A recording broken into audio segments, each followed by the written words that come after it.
사람이 땅 위에 번성하기 시작할 때 그들에게서 딸들이 나니 하나님의 아들들이 사람의 딸들의 아름다움을 보고 자기들이 좋아하는 모든 여자를 아내로 삼는지라. 여호와께서 이르시되 나의 영이 영원히 사람과 함께하지 아니하리니 이는 그들이 육신이 됨이라. 그러나 그들의 날은 120년이 되리라 하시니라. 당시의 땅에는 네피림이 있었고 그 후에도 하나님의 아들들이 사람의 딸들에게로 들어와 자식을 낳았으니 그들은 용사라 고대의 명성이 있는 사람들이었더라. 여호와께서 사람의 죄악이 세상에 가득함과 그의 마음으로 생각하는 모든 계획이 항상 악할 뿐임을 보시고 땅 위에 사람 지으셨음을 한탄하사 마음에 근심하시고 이르시되 내가 창조한 사람을 내가 지면에서 쓸어버리되 사람으로부터 가축과 기는 것과 공중의 새까지 그리하리니 이는 내가 그것들을 지었음을 한탄함이라 하시니라. 그러나 노아는 여호와께 은혜를 입었더라. 이것이 노아의 족본이라. 노아는 의인이요 당대의 완전한 자라. 그는 하나님과 동행하였으며 세 아들을 낳았으니 셈과 함과 야벳이라. 그때의 온 땅이 하나님 앞에 부패하여 포악함이 땅에 가득한지라. 하나님이 보신즉 땅이 부패하였으니 이는 땅에서 모든 혈육 있는 자의 행위가 부패함이었더라. 하나님이 노아에게 이르시되 모든 혈육 있는 자의 포악함이 땅에 가득함으로 그 끝날이 내 앞에 이르렀으니 내가 그들을 땅과 함께 멸하리라. 너는 고페르 나무로 너를 위하여 방주를 만들되 그 안에 칸들을 막고 역청을 그 안팎에 칠하라. 내가 만들 방주는 이러하니 그 길이는 300규빗, 너비는 50규빗, 높이는 30규빗이라. 거기에 창을 내되 위에서부터 한 규빗에 내고 그 문은 옆으로 내고 상중하 3층으로 할지니라. 내가 홍수를 땅에 일으켜 무릇 생명의 기운이 있는 모든 육체를 천하에서 멸절하리니 땅에 있는 것들이 다 죽으리라. 그러나 너와는 내가 내 언약을 세우리니 너는 내 아들들과 내 아내와 내 며느리들과 함께 그 방주로 들어가고 혈육 있는 모든 생물을 너는 각기 암수 한 쌍씩 방주로 이끌어들여 너와 함께 생명을 보존하게 하되 새가 그 종류대로 가축이 그 종류대로 땅에 기는 모든 것이 그 종류대로 각기 둘씩 내게로 나아오리니 그 생명을 보존하게 하라. 너는 먹을 모든 양식을 내게로 가져다가 저축하라. 이것이 너와 그들의 먹을 것이 되리라. 노아가 그와 같이 하여 하나님이 자기에게 명하신 대로 다 준행하였더라. 아멘. 네, 귀한 찬양 감사드립니다. 찬양을 통해서 우리의 영이 되살아나는 것을 느낍니다. 지난 한 주간 여러분 무더위와 또 많은 비 가운데 어떻게 보내셨나요? 하나님의 은혜로 저희가 오늘 또 이 자리에 섭니다. 나라적으로는 비가 많이 온 지역들 피해가 있고 또 생명이 또 앗아진 지역이 있어서 너무나 안타깝습니다. 저희가 기도하면서 또 저희들이 실질적으로 도울 수 있는 교회 성도가 되기를 원합니다. 여러분 기도해 주셔서 더 이상 그런 피해가 없을 수 있도록 우리가 잘 섬겨야겠습니다. 오늘 창세기 말씀을 보니까 사람들이 세상에서 번성하기 시작했다. 창세기 6장은 그렇게 시작을 합니다.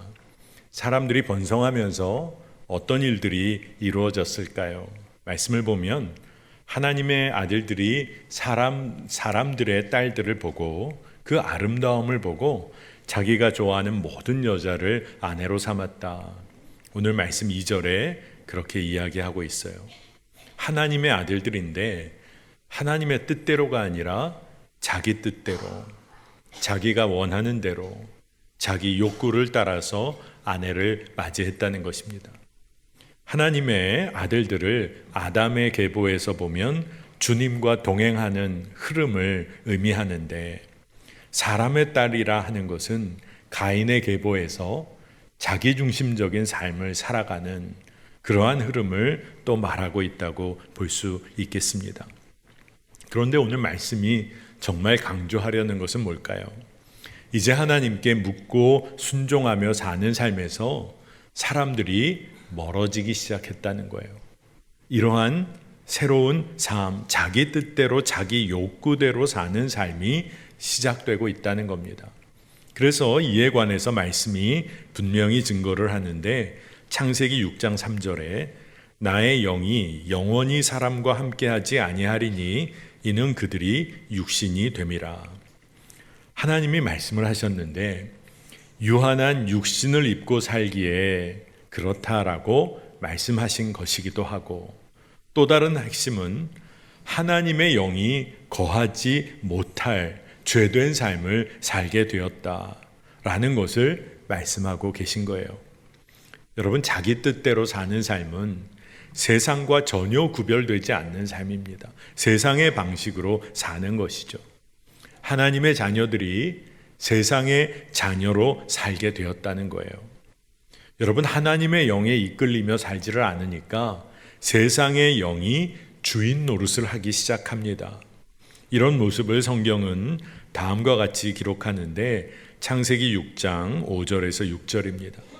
여호와께서 사람의 죄악이 세상에 가득함과 그의 마음으로 생각하는 모든 계획이 항상 악할 뿐임을 보시고 땅 위에 사람 지으셨음을 한탄하사 마음에 근심하시고, 죄악이 세상에 가득해졌다는 겁니다. 무엇보다도 사람이 마음 먹고 계획하는 일, 그것이 무엇이든지 간에 악이 가득했다는 거예요. 그렇게 우리가 잘 깨달아 알아야 할 것이, 사람이 계획하는 아무리 선한 일, 그렇게 보이는 일일지라도 그 깊은 곳에는 사람의 악함이, 사람의 이기심이 숨겨져 있다는 것을 우리가 인정해야 한다는 것입니다. 우리가 실제적인 삶에서 선하고 아름다운 일을 정말 마음을 다하여 헌신하며 할지라도 사실은 그 안을 들여다보면 때로는 교만한 마음이 싹트기도 하고, 다른 사람들이 이런 거 하지 못하는 것을 나는 한다고 생각하면서 다른 사람들을 낮게 여기기도 하고 구별하여 보기도 하는 우리의 악한 마음, 이기적 마음을 발견하고 깜짝 놀라게 되죠. 그렇기 때문에 우리 안에 그러한 악함이 숨겨져 있다는 사실을 깨달아야 하는 거죠. 그러면 우리 인간에게는 이제 아무 소망이 없는 것일까? 그렇게 묻게 됩니다. 오늘 말씀을 묵상하다 보니 하나님께서 한탄하시고 마음에 근심하셨다 하는 말씀이 마음에 와 닿았어요. 왜 하나님이 한탄하셨을까? 근심하셨을까? 하나님이 창조하신 그 이 세상과 사람들을 만드신 일을 하나님이 무언가를 잘못하신 것으로 인하여 후회하고 한탄하시는 것일까? 결코 그렇지 않습니다.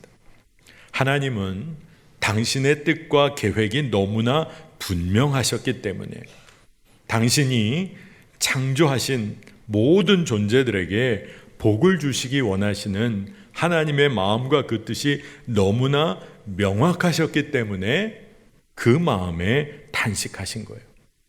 여러분, 하나님이 어떤 분이십니까? 민수기 23장 19절을 보면 하나님은 사람이 아니시니 거짓말을 하지 않으시고 인생이 아니시니 후회가 없으시도다. 어찌 그 말씀하신 바를 행하지 않으시며 하신 말씀을 실행하지 않으시랴. 아멘. 여러분, 하나님이 후회를 하셨다라는 표현이 나온다면 그것은 인간의 후회와는 전혀 다른 것을 말합니다. 그 다른 것은 바로 하나님은 그 뜻을 결코 바꾸지 않으신다는 점에서 하나님의 후회와 인간의 후회가 다르다는 거예요. 성령께서 탄식하며 우리를 위해 기도하신다는 사도 바울의 믿음의 고백이 떠올려지는 대목입니다. 하나님이 하신 일로 인하여 후회하지 않으세요. 왜냐하면 하나님은 그 뜻을 돌이키는 분이 아니시기 때문에 그래요. 우리에게 소망이 있는 이유는 하나님께서 당신의 계획과 뜻을 바꾸지 않으신다는 데 있어요. 또한 하나님의 성품이 변하지 않으신다는 거예요. 하나님께서는 창조하신 이 세계 속의 모든 존재들과 기쁨의 교제를 하기를 원하세요. 특히나 당신의 형상대로 지으신 인간 사람들과 교제하시며 하나님 자신이 얼마나 깊은 공의와 사랑의 하나님이신지를 드러내기를 원하십니다. 그래서 인간을 창조하실 때 하나님께서 인간을 그냥 움직이는 로봇처럼 만들지를 않으셨어요. 허락하신 자유를 사용하며 인간이 하나님의 뜻에 스스로 순종할 수 있기를 원하시며 창조하셨어요. 여러분, 진정한 사랑의 교제는 철저히 스스로 헌신하고 섬기는 일을 결단할 때 이루어집니다. 진짜 그렇잖아요. 우리가 사랑한다고 할 때 강요받아서 사랑하는 건 진짜 사랑이 아니잖아요. 그러니 하나님은 인간을 창조하시며 스스로 하나님을 사랑하고 섬기고 하나님께 헌신하는 자로 서기를 원하신 거죠. 인간에게 자유와 책임을 주셨어요. 하나님은 당신의 자녀들을 그만큼 사랑하시고 신뢰하셨어요. 여러분, 한번 생각해 보세요. 우리가 하나님을 믿고 따라야 하는 것이 너무나 자연스러운 일인데 거꾸로 하나님께서 당신이 빚어 창조하신 사람들을 믿어주신 거예요. 하나님을 사랑하고 하나님을 예배하고 하나님만을 따를 것을 믿고 인간을 창조하신 거예요. 그리고 그러기를 바라고 기다려 주시는 거예요. 얼마나 놀라운 사랑입니까? 이러한 하나님의 성품은 변함이 없으셨어요. 하나님은 공의의 하나님이세요. 의로운 분이십니다. 그러니 죄를 허용하실 수가 없으세요. 만약에 하나님이 인간들의 죄에 대해서 그들이 사정이 있었을 거야. 그래, 그렇게 의도한 것은 아닐 거야. 그러니까 그대로 내버려 두자. 그러셨다고 하면 하나님의 뜻과 계획과 목적에 변화가 일어났다는 겁니다. 오스왈드 챔버스라는 목사님은 하나님께서 인간의 죄악 중에 단 하나라도 간과하시고 넘기셨다면 더 이상 하나님이실 수가 없다라고 그가 그렇게 묵상하고 기록했어요. 하나님이 의로우신 분이시기에 그의 성품은 변하지 않으시기에 인간의 죄악과 그 마음의 악함을 그냥 지나치실 수가 없으셨어요. 그래서 심판하시기로 한 것이에요. 그러나 여러분, 그와 동시에 하나님의 성품은 오직 사랑이세요. 측량할 수 없는 사랑을 가지신 분이 하나님이세요. 그렇기에 심판을 계획하시면서도 생명을 보호하시고 새로운 시작을 할 수 있는 은혜의 길을, 그 은혜를 누릴 수 있는 길을 열어주십니다. 하나님은 변함없이 사랑하세요. 그러니까 하나님은 심판을 계획하시면서도 탄식하실 수밖에 없는 거예요. 하나님은 변함없이 사랑의 주님으로 서 계시기 때문에 죄를 간과하실 수가 없어서 심판하실 수밖에 없기 때문에 그토록 마음 아파하시는 것입니다. 우리가 이것을 기억해야 합니다. 하나님의 전능하신 은혜로 우리가 구원을 얻었을 때 우리는 하나님의 정죄함으로부터 완전히 구원받았음을 믿고 누리며 살게 됩니다. 더 이상 예수 그리스도 안에서는 정죄함이 없다는 것, 이게 놀라운 복음의 소식입니다. 우리의 모든 죄에 대해서 하나님께서 십자가 판결을 내리신 거예요. 그래서 우리가 이에 동의하고 그것을 받아들일 때 하나님의 판결과 정죄함은 예수 그리스도에게로 넘어가 버립니다. 예수 그리스도께서 생명으로 우리 죄를 담당하세요. 그리고 우리도 그때에 십자가에서 예수와 함께 죽고 부활의 새 생명으로 살아가는 은혜를 얻게 되는 것입니다. 공의의 하나님께서 죄의 문제를 다루세요. 그런데 그와 동시에 말할 수 없는 사랑과 은혜로 우리를 품어 주십니다. 바로 이 하나님의 성품이 변함이 없으신 거예요. 그렇기 때문에 우리가 이 세상에서 넘어지고 무너질지라도 우리에게 소망이 있는 이유가 바로 여기에 있는 것입니다. 하나님의 심판이 계획되고 있었어요. 오늘 말씀에. 그런데 바로 그때 노아는 하나님의 은혜를 입었습니다. 창세기 6장 8절에서 9절, 그러나 노아는 여호와께 은혜를 입었더라. 이것이 노아의 족본이라. 노아는 의인이요 당대의 완전한 자라. 그는 하나님과 동행하였으며. 여러분, 죄악이 관영한 세상, 죄가 가득한 세상에서 어떻게 노아는 하나님의 은혜를 입을 수 있었을까요?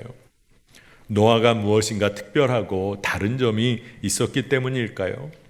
말씀은 뭐라고 기록하냐 하면 노아가 의인이었고 그리고 당대의 완전한 자라 했습니다.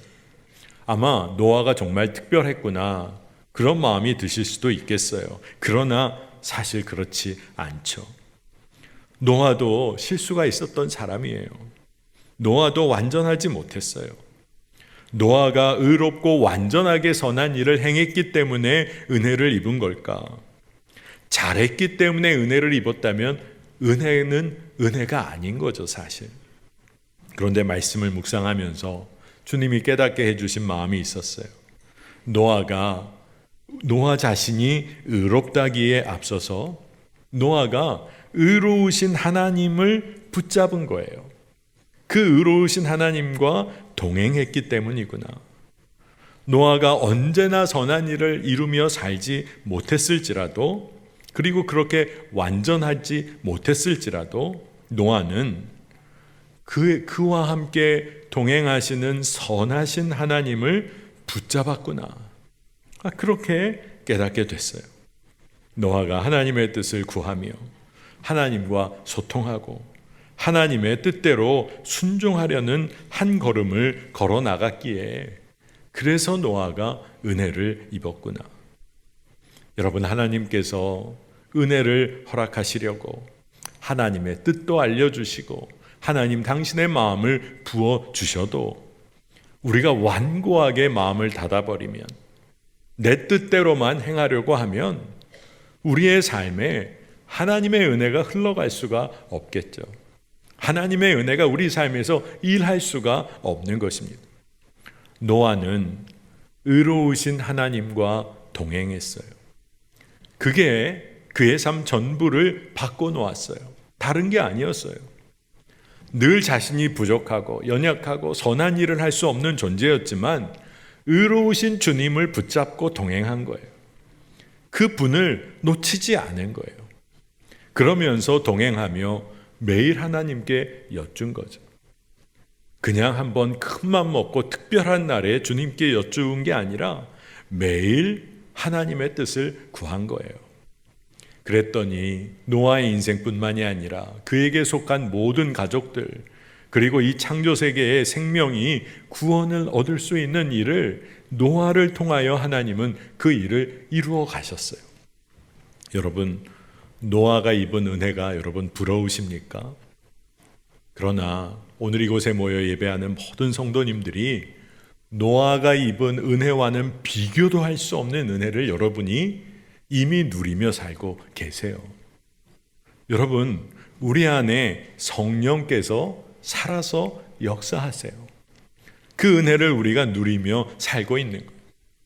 고린도후서 13장 5절에 예수 그리스도께서 너희 안에 계신 줄을 너희가 스스로 알지 못하느냐. 그렇지 않으면 너희는 버림받은 자니라. 오직 내 안에 그리스도께서 사시는 것이라. 이 놀라운 은혜를 입고 사는 존재가 우리 모두예요. 우리가 하나님의 자녀로 부름받아 이제는 예수를 믿고 우리 안에 성령께서 생명의 역사를 일으키세요. 그래서 우리가 성령의 근심도 깨닫게 돼요. 하나님의 뜻대로 행할 소망을 기쁨으로 마음에 품게 됩니다. 하나님을 아바 아버지라 부르며 기도할 수 있는 것도 우리에게 자녀 삼아 주시는 영 성령이 계시기 때문이에요. 내 삶의 주인이자 왕이신 예수 그리스도를 담대히 고백하며 살 수 있는 것도 우리 안에 성령께서 그 고백을 이루어 주시기 때문에 그래요. 우리 모두가 이 변함없는 은혜를 누리며 살고 있는 것입니다.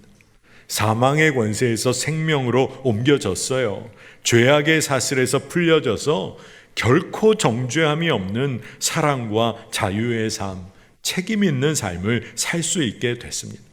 그러니 이 은혜를 잊어버리고 놓치고 살아서는 안 돼요.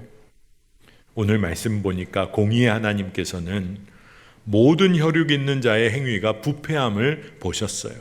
12절에 그런 내용이 담겨 있습니다. 이 말씀이 진짜 두렵고 떨리는 말씀이에요. 생명이 있는 모든 자가 부패했다. 이게 얼마나 두려운 말씀입니까? 우리의 본성 안에 자기 소견에 오른 대로 행하기를 원하는 죄의 근원이 타락 이후에 점점 드러나기 시작했어요. 그러니 이 문제를 죽음으로밖에 다룰 수가 없는 거죠. 그래서 하나님께서는 심판을 허락하신 거예요. 근데 그렇게 하시면서도 사랑으로 노아에게 아주 자세하게 알려주십니다. 하나님의 뜻을 알려주세요. 그래서 구원의 방주를 짓도록 하나하나 너무나 구체적으로 알려주시는 거예요. 그리고 홍수로 인해 땅에 있는 모든 것들이 죽게 될 것까지도 알려주십니다. 죄를 허용할 수 없는 하나님이시기에 죄의 문제에 관하여 심판하세요. 근데 여러분, 말씀을 묵상하다 보면 어떤 분들은 어떻게 이렇게 다 멸절시키실 수 있으실까? 그런 질문이 생기실지 모르겠습니다. 여러분, 꼭 기억하세요. 하나님께서는 하나님 당신의 성품이 변하거나 흔들리는 분이 아니세요. 세상의 방식처럼 누구는 좀 봐주고, 누구는 좀 예외로 좀 모른 척 해주고, 누구는 잘 못하더라도 마치 잘한 것처럼 이 사람은 특별 대우해주고, 하나님은 결코 그렇지 않으세요. 철저하게 죄의 문제를 다루세요. 그리고 이제 그 죄의 문제를 넘어설 새로운 은혜의 길, 다시 시작할 길을 열어주시는 거예요. 이 일에 하나님이 변함이 없으시니 그게 우리에게 은혜가 되는 것입니다.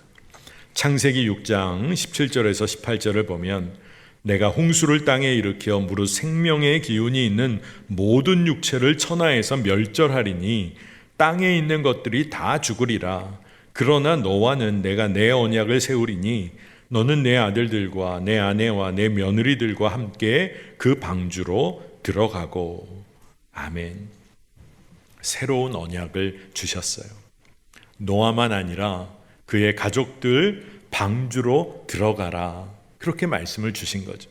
그리고 계속되는 말씀을 통해서 생명이 있는 존재들이라면 한 쌍씩 종류대로 방주로 나아오도록 하시겠다고 하셨어요.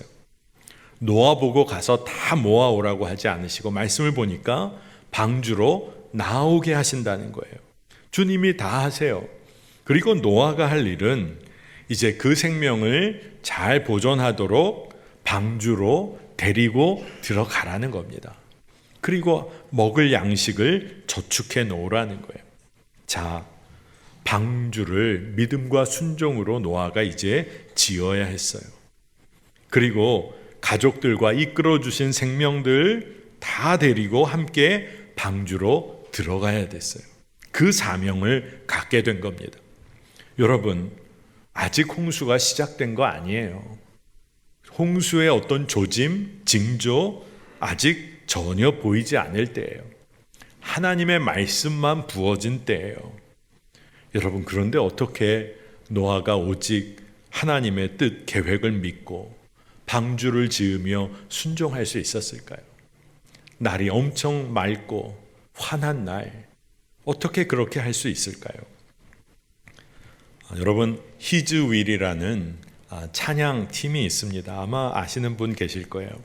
이 히즈윌이라는 찬양팀이 처음 이제 찬양팀 사역을 시작했을 때 1집으로 낸 앨범에 어떤 찬양곡이 담겨 있냐 하면 나도 바보처럼 살래요, 뭐 이런 찬양곡이 있어요. 근데 노아의 인생을 소재로 찬양곡을 만든 겁니다. 근데 그 찬양의 가사 중에 어떤 이야기들이 나오냐 하면 맑은 날 높은 산 위에서 배를 만드는 일에 관해서 이야기를 해요. 그러면서 당신 참 바보 같네요.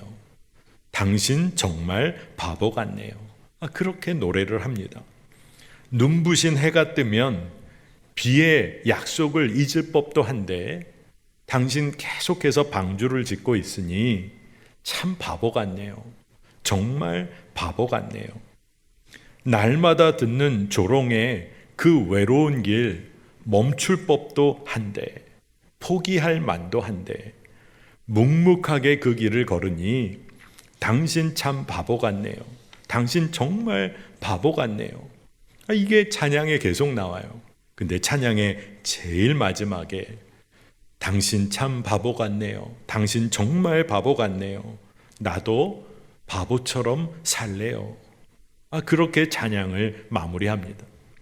여러분, 어떻게 노아가 진짜 바보처럼 하나님의 뜻을 따라 나아갈 수 있었을까요? 그가 어떤 큰 결심을 하고 큰 결단, 큰 마음을 먹어서 그랬을까요? 아니죠.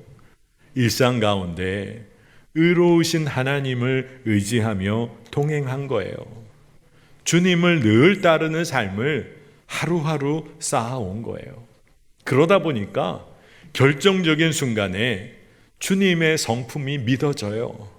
변하지 않으시는 분의 계획이 믿어지는 거예요.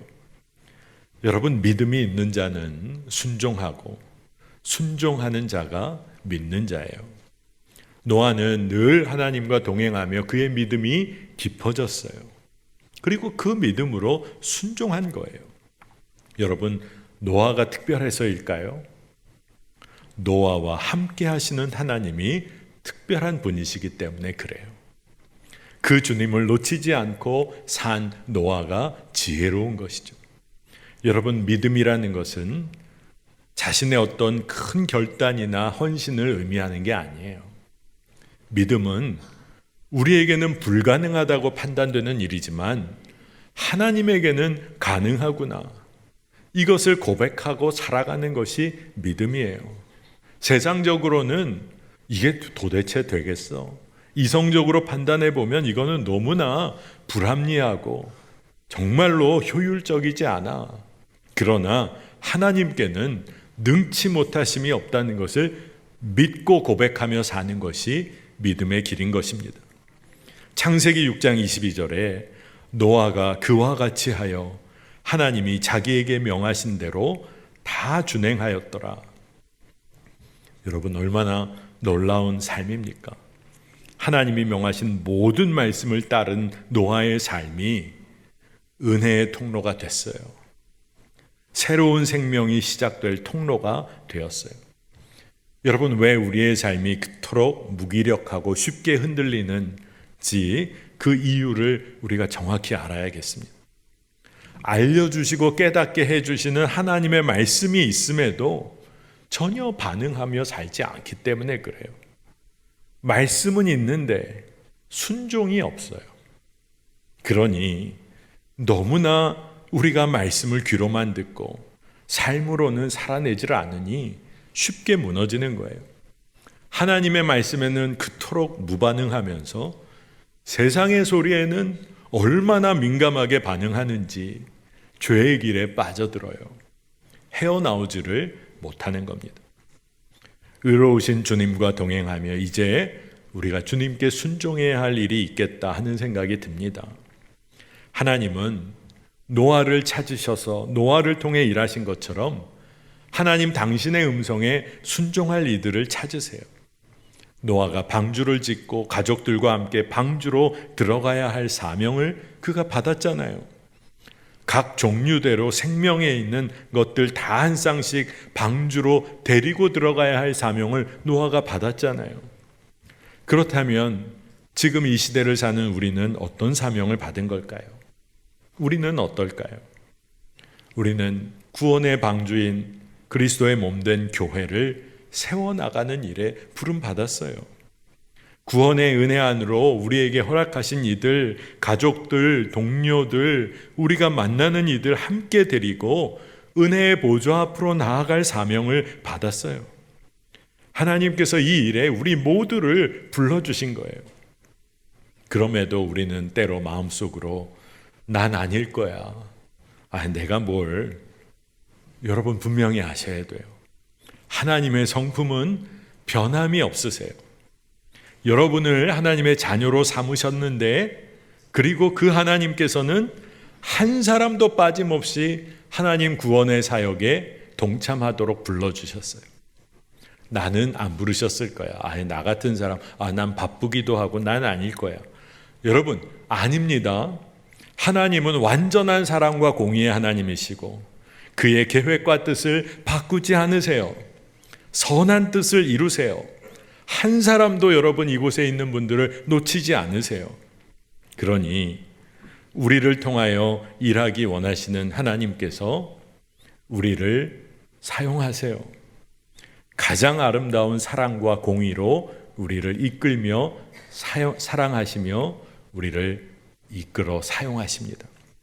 그러니 이제 우리에게 남은 문제는 우리의 삶을 완전히 내어 맡겨드리는 거예요.